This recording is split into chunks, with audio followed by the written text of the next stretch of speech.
Was it? That's what I did. Oh. Perhaps catch it on the way back up if you catch it.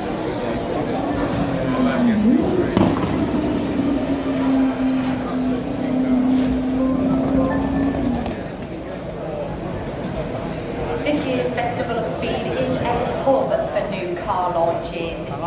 It is extraordinary to see how many manufacturers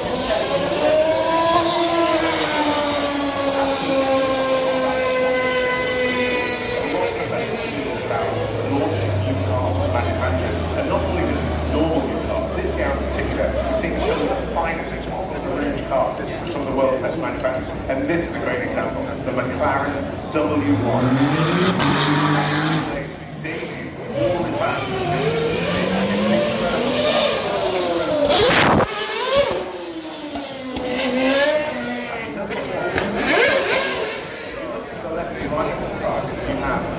The McLaren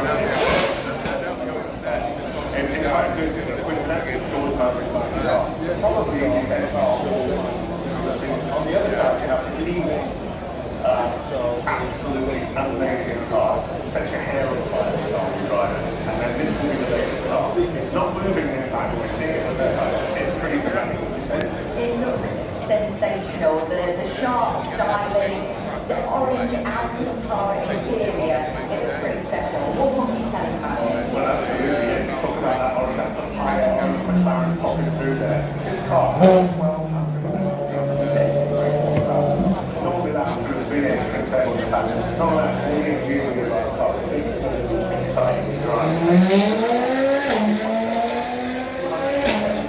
Miles per hour. When you look at it, it's as you said, the style is pretty impressive. You've got these gull-wheel cathedral doors. Normally with the McLaren we used to see dining doors, but you've got with gull wheels on this for that easy entry.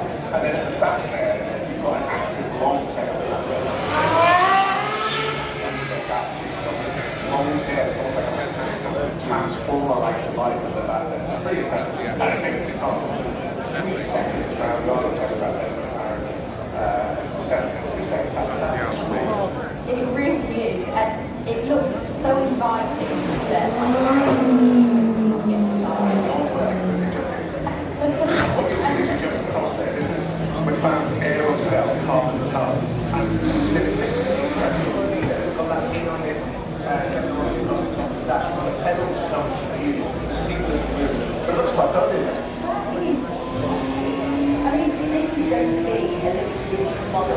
with quite a large price tag, I bet. Yeah, you better get your name down there quickly for one more room. It's only 399 of these being paid, and then £2 million each. So, do you fancy one? I think it's someone got keys over here. I think it's brilliant that fans can get up close for static reveals like this. I don't know what you see, but we're also being treated to so many dynamic reveals on the hill as well. Absolutely. I mean, really two standouts for me are Aston Martin's bringing Flower Power to sort of, it's a UK dynamic thing. And now we're seeing absolutely fantastic Ferrari. They're right. World absolutely fantastic. Didn't realise so many went up. Didn't realise so many went up. Well, indeed, there is so much to enjoy here at the Goodwood Festival of Speed. Wherever you are around this venue, you will see some of the most remarkable machines, whether it's the very newest, also the oldest as well, and everybody can enjoy it in so many different ways. In terms of transport, maybe it's 2 wheels, maybe it's 3 wheels, and often it's 4 wheels, or watching racing, or watching rallying, whatever it is that you love, it is all part and parcel of the Festival of Speed here at Goodwood. And what an amazing weekend we've got. Beautiful blue sky, the sunshine coming through once again. It is an opportunity to soak up the atmosphere of this amazing place and this remarkable collection throughout as we go through the rest of the weekend, Saturday and Sunday. Still to go.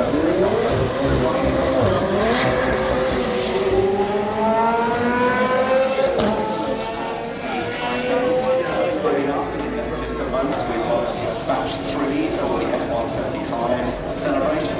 Some of the pioneers, Gas Montreal 1030, winning formula just before 11 a.m. And then we're into the F1 Teams of Champions. First class is on at 12:35, and then we're back to the pioneers at 1:20, and I finish at 1:30 p.m. And then on to the afternoon. We'll be enjoying that F175 some of the great champions up and Supercar runners off and on time shootout at 3:05 p.m. building up towards the shootout tomorrow, but also putting them into their group C is fastest in each of the groups. Down towards the end, we'll finish off with batch 5. So there we are, that's what we're looking forward to. So much to enjoy. Joined here and then to great power and by John also has. It is another beautiful day as we get to see some of the great classics of Formula 1. We have this remarkable. We certainly do, and it's such a glorious day As well. The Mercedes-Benz. Hard on the W196, which was that Formula 1 car from 1954-55. This car dominated sports car racing really in that middle 50s period, and I mean it's just but can you imagine Mercedes not making the ultimate either Formula 1 car or sports car when they did? A 3-litre straight 8-cylinder engine in both the Formula 1 and in the Mercedes-Benz were great, but the Lotus were also absolutely crucial to Formula 1 in the 60s and 70s, and they created some of the real outliners, didn't they, in terms of the cars that were going to be so dominant. This was the Lotus Climax 25, and this was the monochrome chassis. Yes, Chapman introduced this car at the Dutch Grand Prix.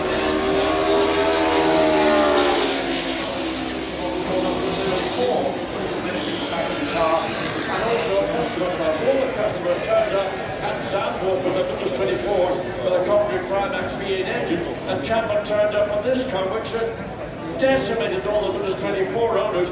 And of course Jim Clark was so dominant, but he didn't win that World Championship in 1962. Had to wait one further year.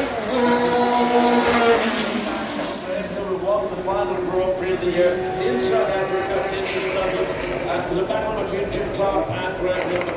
Jim Clark unfortunately suffered mechanical failure and had to retire, and then Greg took that World Championship for himself, and maybe more importantly, ultimately for the Rubrion organisation, who were the manufacturers and owners of VRM.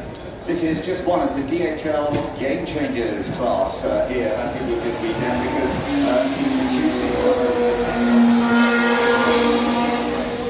that was one of those.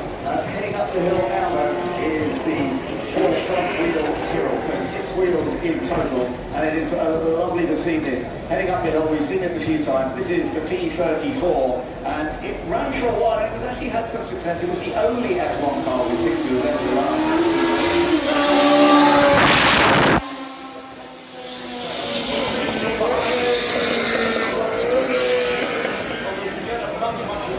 Frontal area on a Formula 1 car.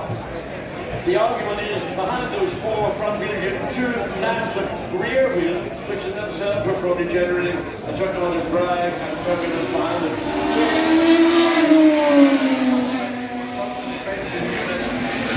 Maybe not the end result developed over the concept, which is I think what Derek Gardner wrote for. Absolutely right. Well, part of the fun and games, of course, of all of that action in Formula 1. And this is a James Hunt-driven machine, one of the Hesketh's palaces. Lovely to see this. Yeah, it certainly is. This is the 3-litre V8 Hesketh Cosworth being driven up the hill. That's it. Plenty of iconic cars. This one is, and of course James Hunt took 3 podiums in that year and would win the Dutch GP the following year, which was the team's only F1 victory. The Hesketh team, John, was very unique in a way, wasn't it? Well, it came out of running a sort of a Formula 2 program and then Formula 2 in 1974. But they quickly realised, let's forget about Formula 2, let's go out and buy a March 75. Went to Monte Carlo, but there was a charabanc that followed the entire Hesketh team. All the Devs, delights of London, all gravitated down to the harbour of Monaco, and it was like party central around the Hesketh Formula 1 team. But James did an outstanding job in the March, in that race, qualified well, raced very well, and that then signalled to Lord Hesketh, Alexander Hesketh, but let's move further on the road and let's design and manufacture.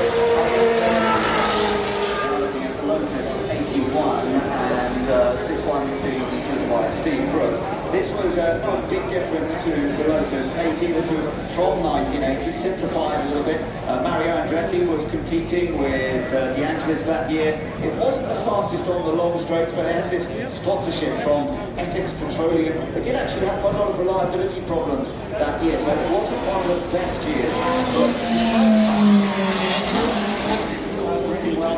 Yes, but the evolution of God's adventure is taking place so rapidly that now Paul Chapman and his team have developed it with the Lotus 77 and the 78. Because when they raced the Lotus 79, that Mario won that World Championship in 1978. But going back even earlier, back to the Lotus 49, I mean, what an iconic car with the engine becoming a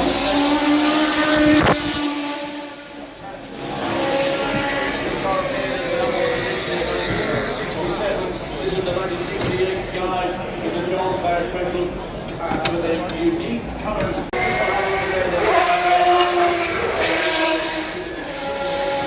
Version of this car, which is almost not, well, it is identical to the car we're just watching going up the hill.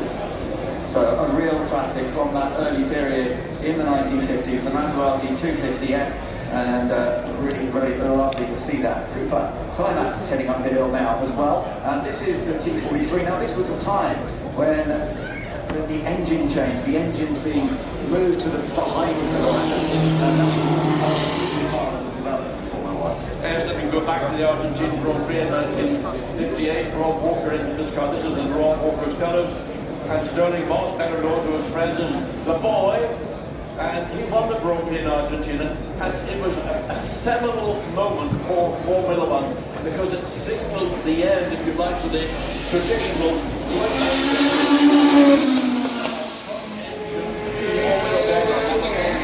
let's say Grand Prix car. And those car manufacturers all believed that the only key ingredient in a Formula 1 car that mattered was the motor. Ferrari did it, Maserati did it, other British manufacturers did it, but John Cooper and later Colin Chapman introduced rear engine, and that was the end of front engine Grand Prix cars. with the exception of the Scarab, which came along in the very late 50s. Right, now we've got a bit more modern car, Alice. This is the Haas of 2024. And I recognise that helmet. That looks like young Ollie Behrman behind the wheel of that. That's going to stop perfectly outside the house. Doing some donuts for the crowd out there. There's a little bit of dust as well. But as you said, this is the 2024 Haas Ferrari BF24. What's the grass? The bit of grass cutting that.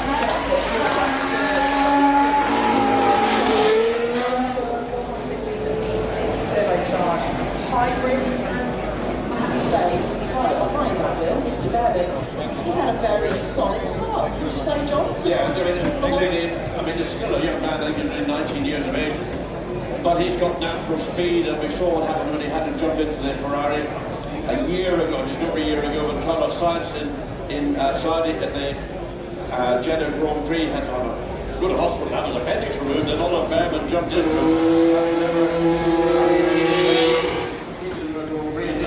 Job. It's interesting as well, in the 2024 season, that was when Gunther Steiner left and Ayo Komatsu became team principal, and Ayo Komatsu's here this weekend with the Haas team. So they're really displaying what they can do. Right, now here, another vital vehicle, the Renault RS10, when turbocharging became such a part of Formula One. Renault in 1977, legs off. No way is a 1.5 V6 turbo going to be a Cosworth DAB, a Ferrari engine, a Matra engine, or whatever else was around. How wrong the paddock were, because over the next couple of years, Renault refined the engine, the drivability of the engine, the reliability.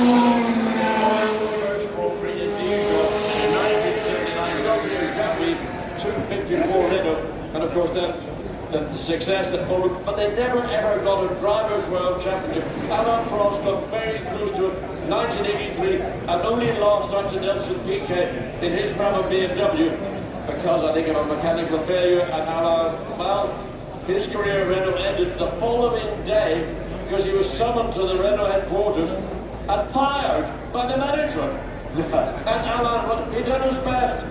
It wasn't his fault that they didn't win the championship, in my view. But he was fired on the spot Sunday morning, following the South African Grand Prix. And then he got my drive at McLaren for 1984, about 2 days later. How cheeky of him. Absolutely. How cheeky of him. Yeah, well, we'll be talking a lot more about that. Plus, we just saw the Eurorun head over the hill, but we're now looking at one of the key Ligiers, the JS11, and this was started the whole Ligier team from 1976, but the JS11 was one of the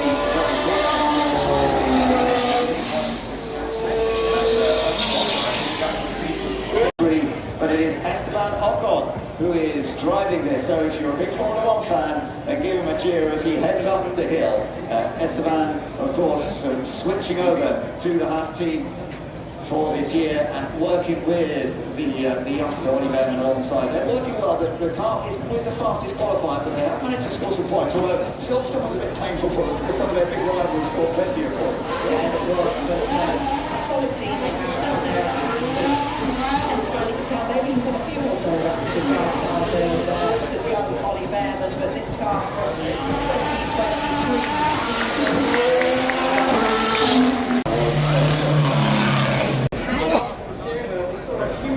steering wheel there that was being willowed left and right as it went up the hill. We often see these cars go around Goodwood at the members' meeting as well. But then to something slightly newer, even though it's old, is the Benetton 4V192. That's the arena behind the wheels. The balcony moment, the champion's balcony moment.